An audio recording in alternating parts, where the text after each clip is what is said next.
बिस्मिल्लाहिर्रहमानिर्रहीम अस्सलाम वालेकुम वरहमतुल्लाहि वबरकातुहू। स्टडी कर रहे हैं हम केमिस्ट्री क्लास मैट्रिक के सिंटेक्स बोर्ड है, पूरे सूबे में चलने वाली किताब है हमारे पास। कराची बोर्ड में भी, हैदराबाद बोर्ड में भी, सक्कर में भी, नवाबशाह में, मिरपुर ख़ास में, लाड़काना में, सब जगह यही बुक चलती है। तो ये मैट्रिक क्लास है हमारे पास। सब्जेक्ट केमिस्ट्री हमारे पास, चैप्टर 2 चल रहा है हमारे पास। और इसका जो टॉपिक्स हैं वो एसिड, इस चैप्टर का जो नाम एसिड, बेस एंड साल्ट है हमारे पास। तो ये पहला सवाल यहाँ पे इस तरह से बनाया है मैंने इसी को कि क्या यूज़ होता है। Explain the use of acid, base and salt in our daily life. Daily life में इसको कैसे इस्तेमाल करते हैं या कहाँ कहाँ इस्तेमाल हो रहा होता है एसिड, बेस और साल्ट। तो कहता है कि acid, base, salt are very important role in our daily life. जिस तरह से केमिस्ट्री का बड़ा इंपॉर्टेंट रोल है, उस तरह केमिस्ट्री के अंदर जो ये पाई जाती हैं चीज़ें एसिड, बेस, साल्ट, इनका भी बड़ा इंपॉर्टेंट रोल होता है हमारी डेली लाइफ में। सच एज कॉमन साल्ट, जो हम खाने का नमक होता है वो साल्ट कहलाता है हमारे पास। शुगर जो होता है हमारे पास, नीदर एसिड नॉर बेस, ना तो ये एसिड होता है शुगर, ना ये बेस होता है। ठीक, कंपाउंड ज़रूर होता है हमारे पास, लेकिन ये एसिड, बेस, साल्ट में से नहीं आता ये हमारे पास। विनेगर, जो सिरका होता है, खाने का सिरका जो इस्तेमाल करना चाहिए, घरों में रखना भी चाहिए हमारे पास, वो एसिडिक नेचर होता है, एसिडिक होता है। लेमन ना, जो हम लीमू इस्तेमाल करते हैं, वो भी एसिडिक होता है हमारे पास। टेमरिंड होता है हमारे पास, जिसको हम इमली कहते हैं, वो भी एसिडिक होता है। कर्ड, जो दही कहा जाता है, वो भी हमारे पास क्या होता है, एसिडिक होता है। देखें एसिडिक ज़्यादा आ रहे हैं, साल्ट एक आया, अभी और भी आएंगे हमारे पास टाइप्स, उसमें भी दिखा देंगे बेस कौन कौन सी हैं। कहता है टेस्ट ऑफ एसिड, जो एसिड की बात हम कर रहे हैं, एसिड का जो जायका होता है वो सोर होता है, यानी कि वो खट्टा होता है, लाइक अ लेमन, टेमरिंड यानी कि जो इमली होती है, विनीगर सिरका जो होता है, ऑरेंज होता है वो, या कर्ड दही वगैरह होती है, इनका सबके जायके क्या होते हैं, वो खट्टे होते हैं हमारे पास। The taste of base is bitter, और जो बेस होती हैं उनका जायका क्या होता है, बिटर होता है, कड़वा होता है। बिटर गार्ड है हमारे पास, यानी कि करेला जो है वो भी कड़वा होता है। कॉफ़ी वो भी कड़वी होती है हमारे पास। चॉकलेट वो भी कड़वी होती है, वो तो जायके के लिए मीठा डाल देते हैं उसके अंदर। तो चॉकलेट, कॉफ़ी, बिटर गार्ड वगैरह ये तमाम चीज़ें बेस में आती हैं, और बेस इनका जायका कड़वा होता है, बिटर होता है। And the taste of salt is salty, जो साल्ट होते हैं उनका जायका साल्ट की तरह होता है, लाइक अ कॉमन साल्ट हमारे पास। तो जायका भी हो गया यहाँ पे हमारे पास कि बेस का बिटर होगा, और एसिडिक का सोर होगा, खट्टा होगा, उसका उसका कड़वा होगा बेस का, और साल्ट का साल्टी होगा। The acid are use in the production of medicine.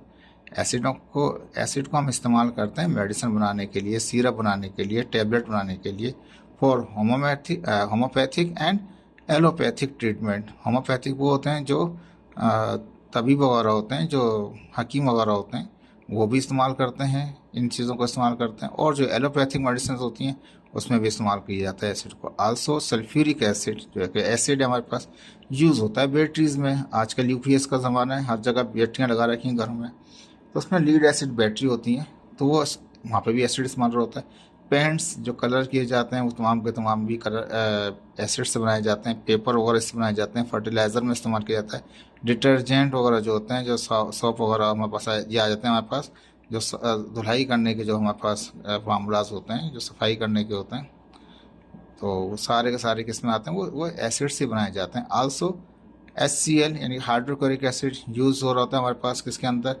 Stomach में इस्तेमाल होता है, हमारे मैदे के अंदर, for the food break down, यानी जो खाना होता है उसको उसको ब्रेक डाउन, टुकड़े टुकड़े कर रहा होता है उसको। और ये इतना तेज़ होता है हाइड्रोक्लोरिक एसिड कि अगर ब्लेड भी चला जाए तो ब्लेड को भी ये ख़त्म कर देगा।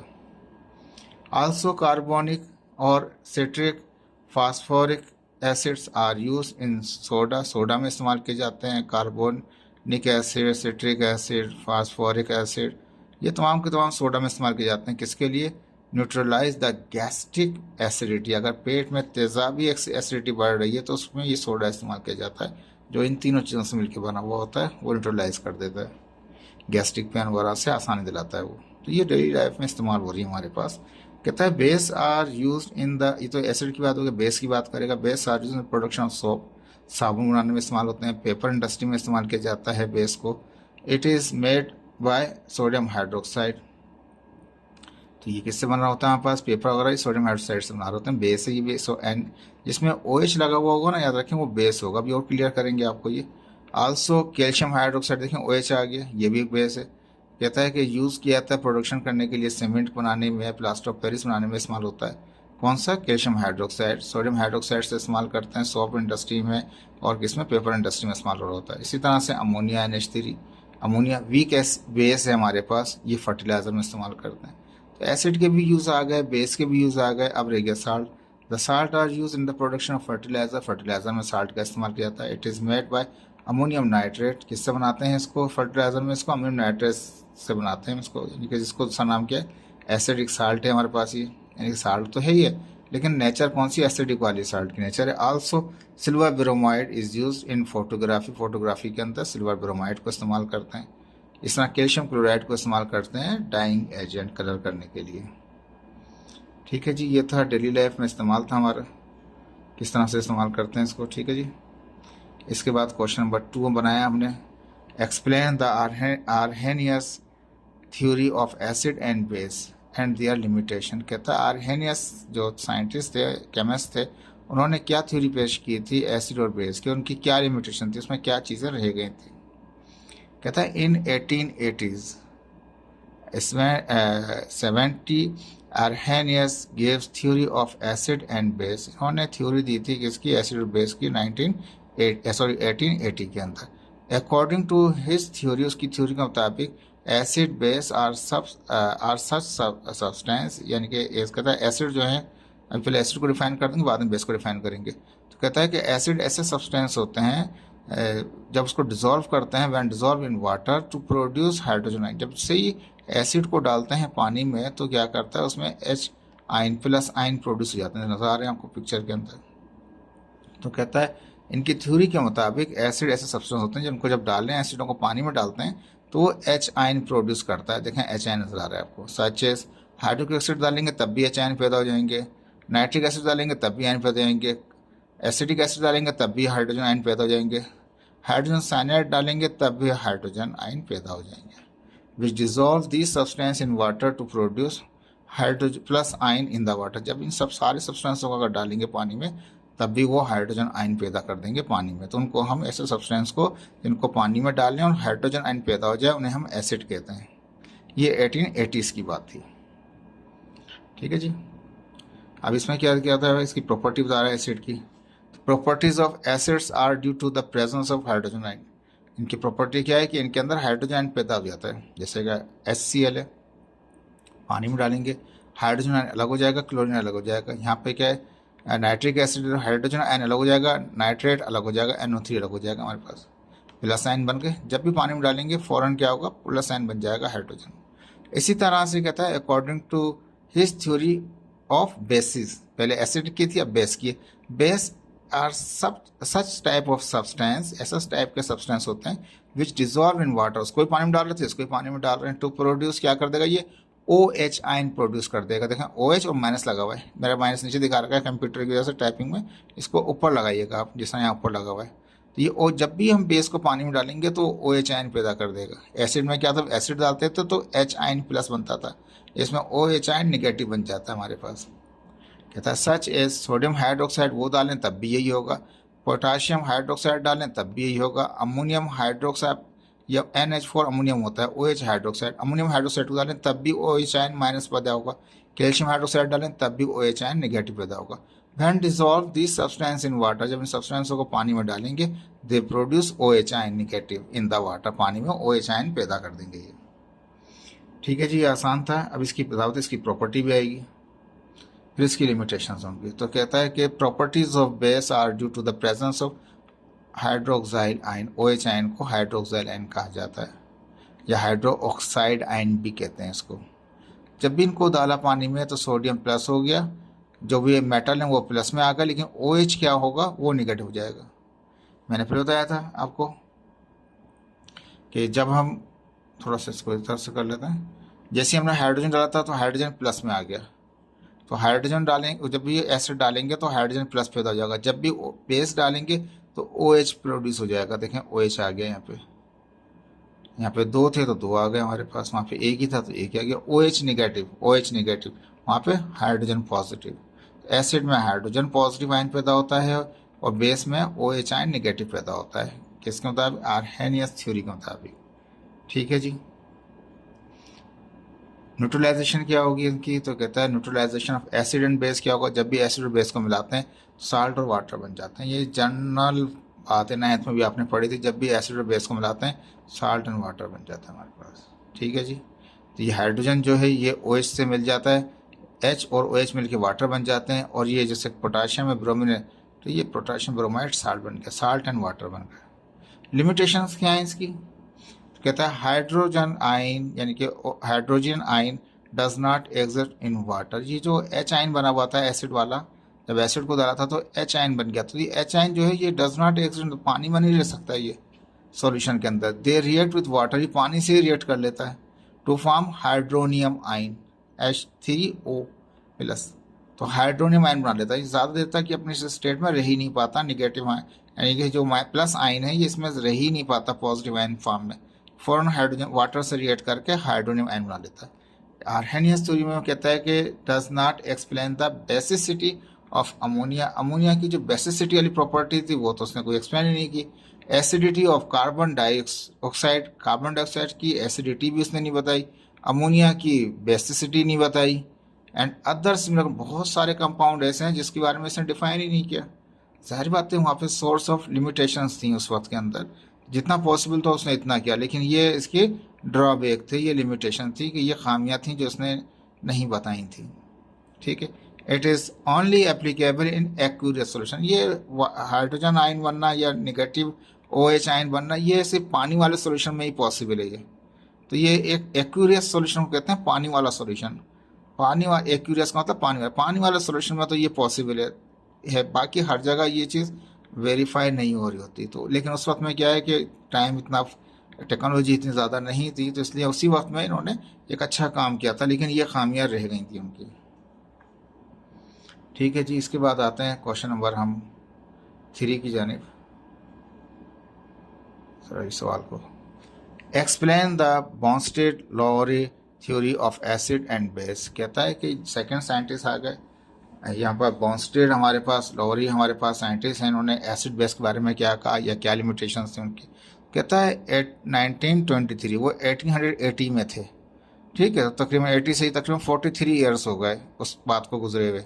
अब इन्होंने 43 ईयर्स बाद इन्होंने ये जो बॉन्स्टेड थे ये एक डेनिश किस्म के केमिस्ट थे, और जो लॉरी थे वो कौन थे वो इंग्लिश किस्म के केमिस्ट, यानी कि बरतानिया से ताल्लुक था उनका, वो केमिस्ट थे वो भी। उन्होंने एक थ्योरी पेश की एसिड और बेस के बारे में। इनकी थ्योरी के मुताबिक कहता है according to this theory, any substance behave an acid, कोई भी सब्सटेंस एसिड की तरह बिहेव कर सकता है। कब? When it donate a proton, जब वो डोनेट करे प्रोटॉन को टू द बेस, जब बेस को वो एक प्रोटॉन दे दे तो वो एसिड कहलाएगा। ऐसे सब्सटेंस जो प्रोटॉन डोनेट कर दें, यानी कि हाइड्रोजन आयन को डोनेट कर दें टू द बेस को, और any substance behave as base, तो ऐसे सब्सटेंस उनको हम बेस कहेंगे जो एक्सेप्ट कर ले उस प्रोटॉन को। जो प्रोटॉन दे वो एसिड, जो ले ले वो basic. Hence acids are proton donor, तो एसिड जो है वो प्रोटॉन डोनर होते हैं, वो प्रोटॉन दे रहे होते हैं। इसी तरह से बेस जो है वो प्रोटॉन को ले रही होती हैं, तो वो कहलाते हैं बेस आर प्रोटॉन एक्सेप्टर। तो एसिड जो होते हैं वो प्रोटॉन डोनर होते हैं, बेस जो होती हैं वो प्रोटॉन एक्सेप्टर होती हैं इन दोनों के मुताबिक। When both react with water, जब दोनों को रिएक्ट कराएं पानी से to form the hydronium ion, जैसे उनको मिलाएंगे पानी से तो क्या होगा, वो हाइड्रोनियम आयन मिलेगा। इस यहाँ पे दिखा रहा है HCl को पानी से मिलाया तो क्या हुआ, ये H2O था और ये हाइड्रोजन आयन के साथ मिलके बॉन्ड बना लेगा हमारे पास, तो वो हाइड्रोनियम आयन कहलाएगा हमारे पास। तो कहता है अब ये जो होगा ये आयनिक कंसंट्रेशन में दिखाया जाएगा, ये वाला बॉन्ड नहीं बन रहा है यहाँ पे, ये आयनिक में दिखा रहे हैं फिलहाल इसको, लेकिन ये स्ट्रेट फॉरवर्ड और रिवर्स के ऊपर डिपेंड करी। थोड़ी देर ये बनेगा, उसके बाद ही फिर ये रिवर्स आना शुरू कर देगा, forward reverse backward forward reaction ही चलते रहेंगे इसमें। तो when hydrochloric acid is dissolve in water, जब HCl को पानी में डाला तो HCl ने डोनेट कर दिया 1 प्रोटॉन। प्रोटॉन क्या है वो, तो उसका ये हाइड्रोजन आयन है प्लस का, क्योंकि जो प्लस है उसको प्रोटॉन कह रहे हैं। क्लोरीन खुद नेगेटिव है, हाइड्रोजन प्लस होता है, तो हाइड्रोजन HCl ने अपना प्रोटॉन दे दिया, यानी कि हाइड्रोजन दे दिया उसने। ठीक है जी। वाटर एक्सेप्ट, वाटर ने क्या, ये H2O था, इसने एक्सेप्ट कर लिया उसके हाइड्रोजन को।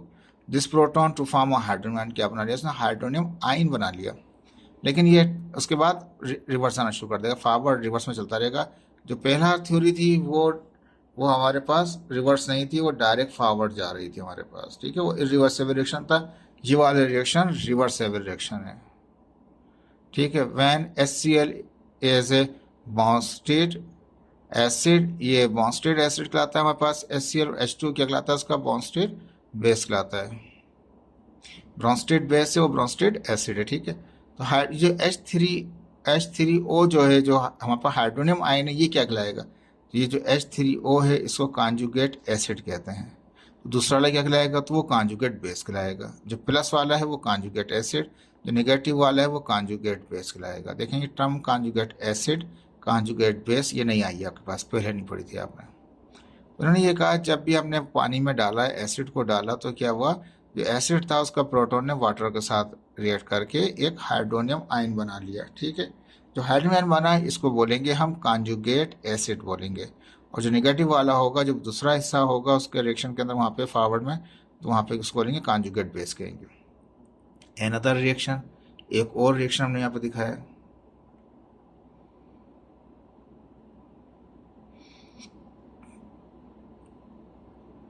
ठीक है। तो वो हो गया conjugate acid conjugate base. Another reaction दिखाया है हमने एसिड और बेस का, किस तरह से, एसिटिक एसिड CH3COOH, याद कर लीजिए बच्चों ये फार्मूले, ये प्रैक्टिकल में पूछे जाएंगे। Acetic acid CH3COOH, acetic acid को मिलाया बेस के साथ, पानी को ऐसे बेस कंसिडर कर रहे हैं इसमें। जैसे इसको मिलाया तो क्या होगा, इसका जो प्रोटॉन है वो इसके साथ जाकर रिएक्ट कर लेगा। प्रोटॉन मतलब हाइड्रोजन निकल जाएगा, यहाँ से हाइड्रोजन निकल जाएगा तो क्या हो जाएगा, CH3COO, ये हाइड्रोजन निकल गया तो CH3COO, हाइड्रोजन वहाँ जाकर तो वो H2O था, H3O हो गया। तो वो जो प्लस वाला है वो कॉन्जुगेट एसिड है, जो नेगेटिव वाला है वो कॉन्जुगेट बेस है हमारे पास, ठीक है। फिर वापस जाएगा, फॉरवर्ड रिवर्स चलता रहेगा। इट इज रिवर्सेबल रिएक्शन, ये एक रिवर्सेबल रिएक्शन होता है। पहला भी रिवर्सेबल था, ये भी reversible. Acidic acid is the acid, ये तो एसिड था एसिडिक एसिड, तो विच डोनेट द प्रोटॉन, इसने प्रोटॉन दे दिया, यानी कि हाइड्रोजन को दे दिया। एंड हाइड्रोजन जो एंड वाटर H2O जो बेस है एक्सेप्ट कर लेती है प्रोटॉन को, जो हाइड्रोजन निकला था उसको ये ले लेती है। Now this reaction have conjugate base acid base pair, अभी एक पेयर बन जाएगा, कॉन्जुगेट एसिड बेस पेयर बन जाएगा, ठीक है। अभी एसिड वाले को एसिड वाले के साथ, इस यानी कि जो माइनस वाला है उसके साथ मिला लेंगे, जो कॉन्जुगेट बेस है। इससे यही हमारे पास चला गया, ये वाला इसके साथ मिला लेगा, तो एसिड वाले को बेस वाले कॉन्जुगेट से मिलाएंगे, बेस वाले को कॉन्जुगेट एसिड से मिला लेंगे, तो ये पेयर कहलाता है हमारे पास। तो यहाँ पे कहता है कि इट इज रिवर्सिबल रिएक्शन, ठीक है। Now this reaction have conjugate acid base pair, अब इसमें कॉन्जुगेट एसिड बेस पेयर बन गया, acid base pair, base conjugate acid pair, ठीक है। तो एसिड बेस पेयर कहते हैं, दोनों में इस्तेमाल हो जाता है वो। Conjugate acid is form by accept the proton, conjugate acid वो होता है जो एक्सेप्ट कर लेता है प्रोटॉन को, और कॉन्जुगेट बेस वो होता है जो डोनेट कर देती है प्रोटॉन को, इसने दिया था उसने लिया था, ठीक है जी। तो ये कॉन्जुगेट बेस कराएगा, वो कॉन्जुगेट एसिड कराएगा, यानी कि ये एसिड का ये कॉन्जुगेट है, कॉन्जुगेट बेस फॉर्म में, ये बेस है उसका कॉन्जुगेट एसिड ही है, ठीक है जी। अब यहाँ पे दिखाया इसी चीज़ को पूरे को दोबारा दिखा दिया, जो मैं वहाँ बता रहा था। यहाँ पे एसिड को किस साथ, कॉन्जुगेट एसिड बेस पेयर, यानी एसिडिक एसिड का एसिटेट के साथ आ जाएगा हमारे पास यहाँ पे, और वाटर जो है वहाँ पे हाइड्रोनियम आयन के साथ आ जाएगा। तो कॉन्जुगेट कौन सा जाएगा, acid base pair, conjugate acid base pair. तो एसिड बेस पेयर कॉन्जुगेट के साथ एसिड बेस पेयर इनका बन गया। लिमिटेशन क्या थी, तो कहता है कि it could not explain the acidic nature of the compound, बहुत सारे कंपाउंड ऐसे हैं जिनकी एसिड नेचर से बताया ही नहीं। Have no tendency to lose the hydrogen ion, बहुत सारे कंपाउंड ऐसे हैं जिनमें सलाहियत ही नहीं है हाइड्रोजन को लूज करने की। कार्बन डाइऑक्साइड हाइड्रोजन तो है ही नहीं, कहाँ से लूज करेगा वो। एल्युमिनियम क्लोराइड कहाँ से लूज करेगा, हाइड्रोजन तो है ही नहीं ना यहाँ पे। सल्फर ट्राइऑक्साइड इसमें है ही नहीं, उसने एक्सप्लेन ही नहीं किया। इनकी नेचर एसिडिक है, ये कंपाउंड ऐसे हैं जिनकी नेचर क्या है, वो एसिडिक है, लेकिन इसमें हाइड्रोजन तो है ही नहीं। जब हाइड्रोजन है ही नहीं तो ये कहाँ से हाइड्रोजन रिमूव करेगा। तो कहता है कि it could not explain the acidic nature of compound, ऐसे कंपाउंड जिनकी नेचर एसिडिक थी उनमें तो सलाहियत ही नहीं थी लूज करने की, हाइड्रोजन को लूज करने आयन की, तो हाइड्रोजन था ही नहीं तो कहाँ से लूज करेगा। तो ये इसका ड्रॉबैक था इसका, it could not explain the basic nature, ये एसिडिक नेचर। अब बेसिक नेचर वाले को बता रहा है, of the compound having OH ion, इसने बताया ही नहीं बेसिक नेचर कंपाउंडों की। जैसे कि एग्जाम्पल सोडियम हाइड्रोक्साइड है, सोडियम कैल्शियम हाइड्रोक्साइड 2 लगा हुआ है यहाँ पे, OH2A2 लिख लीजिएगा, OH नीचे क्या है ये, यहाँ पे 2 है, ये थोड़ा सा मिस प्रिंटिंग हो गया। और पोटाशियम हाइड्रोक्साइड इसने एक्सप्लेन ही नहीं की, हालांकि बेस हैं, इसमें तो OH लगा हुआ, उनमें तो H लगा हुआ ही नहीं था ना, लेकिन इसमें तो OH लगा हुआ है, बेस नजर आ रही है, लेकिन तब भी उसने कोई एक्सप्लेन ही नहीं किया इनकी बेसिक नेचर को, कि इनकी बेसिक नेचर किस किस्म की होती है। 2 ड्रॉबैक थे इसके। तीसरी थ्योरी आ गई हमारे पास यहाँ पे, ठीक है, explain the Lewis theory of acid base, ठीक है। आर्हेनियस हो गई, बॉन्स्टेड हो गई, अब लुईस आ गई, उनकी लिमिटेशन भी क्या है बताइए। ये भी सेम उसी ईयर में, जो इस ईयर में ब्रॉन्स्टेड कर रहे थे, यानी कि 1923 में वो भी पेश कर रहे थे, इन्होंने भी 1923 में पेश किया। Gilbert and Lewis introduce a new theory पेश की। लुईस ने कौन सी, एसिड बेस की। किस तरह से थी, and acids are substance which accepting the electron pair. उन्होंने कहा था, बॉन्स्टेड ने कहा था कि वो डोनर है एसिड, इन्होंने कहा कि ये डोनर नहीं है, ये तो एक्सेप्टर है, लेकिन ये प्रोटॉन की कहानी नहीं है, ये तो इलेक्ट्रॉन पेयर की कहानी है। इन्होंने क्या कहा, लुईस ने कहा कि कोई बात नहीं है भाई, ये तो देते नहीं है, ये तो लेते हैं, एसिड तो ले लेते हैं। किसको ले लेते हैं, इलेक्ट्रॉन पेयर को ले लेता है। वो सब्सटेंस जो इलेक्ट्रॉन पेयर को एक्सेप्ट करे उन्हें एसिड कहेंगे। देखें, वो प्रोटॉन की बात कर रहे हैं, ये इलेक्ट्रॉन पेयर की बात कर रहे हैं, याद रखिएगा फर्क है दोनों की बात। वो वहाँ कह रहे हैं, ये यहाँ कह रहे हैं। तो उन्होंने कहा, लुईस ने कहा कि एसिड ऐसे सब्सटेंसों को कहा जाएगा जो ले लेंगे। वहाँ पे एसिड बॉन्स्टेड में क्या करते, एसिड दे रहे थे, डोनर थे। यहाँ पे डोनर नहीं, यहाँ एक्सेप्टर है, उल्टा है। लेकिन वहाँ प्रोटॉन थे, तो यहाँ पे क्या है, इलेक्ट्रॉन पेयर है। याद रख लीजिएगा फर्क है इनमें, ऐसे नहीं है। तो ये इलेक्ट्रॉन पेयर को एक्सेप्ट कर लेते हैं, उनको हम एसिड कहते हैं। और बेस कौन से कहेंगे, जो क्या करेगा, वो डोनर होंगे। तो बेस ऐसे होंगे जो डोनेट कर देंगे इलेक्ट्रॉन पेयर को। बेस दे देगा इलेक्ट्रॉन पेयर को, एसिड इलेक्ट्रॉन पेयर को ले लेगा। तो यहाँ पे एसिड जो होंगे लुईस के मुताबिक वो एक्सेप्टर होंगे, और बेस क्या होंगे, वो डोनर होंगे। Now Lewis acid is an electron pair acceptor. Lewis, अब लुईस जो एसिड होगा, लुईस के मुताबिक जो एसिड हैं वो इलेक्ट्रॉन पेयर एक्सेप्टर होते हैं, और लुईस के मुताबिक लुईस बेस जो होती हैं वो इलेक्ट्रॉन पेयर डोनर होती हैं। बेस डोनेट कर रही होती हैं और एसिड एक्सेप्ट कर रहे होते हैं, प्रोटॉन को नहीं, किसको, इलेक्ट्रॉन पेयर को। याद रख लीजिएगा फर्क है। When water is donating, water ज़ाबत बेस है हमारे पास, ये डोनेट करेगी, बेस डोनेट करेगी द इलेक्ट्रॉन पेयर को टू द हाइड्रोजन आइन, यानी कि इलेक्ट्रॉन हाइड्रोजन आइन को क्या करेगी, एक इलेक्ट्रॉन पेयर दे देगी। Then water is electron pair donor, तो वाटर क्या कहलाएगा, वो इलेक्ट्रॉन पेयर डोनर कहलाएगा। और हाइड्रोजन क्या हो जाएगा आइन, वो कहलाएगा इलेक्ट्रॉन पेयर एक्सेप्टर कहलाएगा। वाटर कहलाएगा electron pair donor, hydrogen ion कहलाएगा इलेक्ट्रॉन पेयर एक्सेप्टर कहलाएगा। तो कहता है water is Lewis base, water क्या हो गई, लुईस बेस हो गई। हाइड्रोजन जो आइन है वो लुईस एसिड कहलाएगा, देखो लुईस एसिड लिखा हुआ है। And new bond between them is called coordinate covalent. But book ने जो आपको लिखा है वो कोवलेंट बॉन्ड लिखा है, लेकिन वो एक्चुअल उसकी टाइप है वो कोऑर्डिनेट कोवलेंट बॉन्ड होती है। आल्सो कॉल्ड एडक्ट, इसको एडक्ट भी कहते हैं इसको, ठीक है। इस जो फॉर्म आती है जिसमें वो इलेक्ट्रॉन पेयर को दे देता है, वो ले लेता है, एडक्ट भी कहते हैं इसको। ये बॉन्ड जो बनता है ये कोऑर्डिनेट कोवलेंट बॉन्ड होता है। एज शोन अंडर रिएक्शन नजर आ रहा है आपको। कंसिडर अदर रिएक्शन, और एक रिएक्शन दिखा दिया। यहाँ पे ये एक एसिड है, ठीक है, यहाँ एक बेस है, अमोनिया को ऐसे बेस दिखाया हुआ है। ब्रोमीन फ्लोराइड जो दिखा रखा है यहाँ पास, यहाँ पे क्या है, वो एसिड दिखा रहा है। क्या होगा कि ये डोनर है, ये दे देगा इलेक्ट्रॉन पेयर को, वो ले लेगा। तो क्या होगा, एक टेम्परेरी ट्रांजिशन स्टेट आ जाएगी यहाँ पे, इसमें क्या होगा, वो इलेक्ट्रॉन को ब्रेक करेगा और उसके साथ एडजस्ट हो जाएगा, ठीक है। ये कंपाउंड बन जाता है इस तरह से यहाँ पे। इन द अबव रिएक्शन, जो अमोनिया है, अमोनिया NH3 को, उसको लुईस बेस कहते हैं। और बेस तो क्या करेगी, डोनेट करेगी इलेक्ट्रॉन पेयर को, जाहिर बात है, बिकॉज डोनेट कर दिखा रहे हैं इलेक्ट्रॉन साफ नजर आ रहा है, डॉट डॉट। ये डॉट का मतलब इलेक्ट्रॉन है, देखें डॉट का मतलब क्या है, ये इलेक्ट्रॉन है। डॉट का मतलब क्या, इलेक्ट्रॉन है। ये आपस में पेयर है, वो पेयर को तोड़ दिया, जो यहाँ का पेयर था उसका एक तोड़ दिया उसने। तो BF3 जो है वो क्या कहेगा, लुईस एसिड कहलाएगा, क्योंकि वो इलेक्ट्रॉन पेयर को एक्सेप्ट कर लेता है हमारे पास, ठीक है जी। अब लिमिटेशन क्या है इनकी, मतलब एसिड जो है वो एक्सेप्टर हो गया, बेस डोनर हो गई यहाँ पे, लेकिन इलेक्ट्रॉन पेयर की बात हो रही है, प्रोटॉन की बात नहीं हो रही, याद रखिए। लिमिटेशंस क्या है? It could not explain the release of energy during the formation of coordinate covalent. जो कोऑर्डिनेट कोवलेंट बॉन्ड बनता है इनका आपस में इलेक्ट्रॉन ब्रेक होने के बाद, तो उसके अंदर एनर्जी कितनी निकलती है वो तो इसने बताया ही नहीं। दूसरा कहता है it could not clarify the shape of molecule, molecule का शेप भी नहीं बताया कि शेप कैसा होगा, ठीक है। It could not explain the nature of attractive forces between the constituent atom of molecule. Molecule के एटम के में जो फोर्स आ जाती है हमारे पास, अट्रैक्टिव फोर्स होती हैं, उसको भी इसने एक्सप्लेन नहीं किया। तो ये खामियां थी जो निकाल दी, ठीक है। तो ये 3 थ्योरी आपकी इस कोर्स के अंदर शामिल हैं।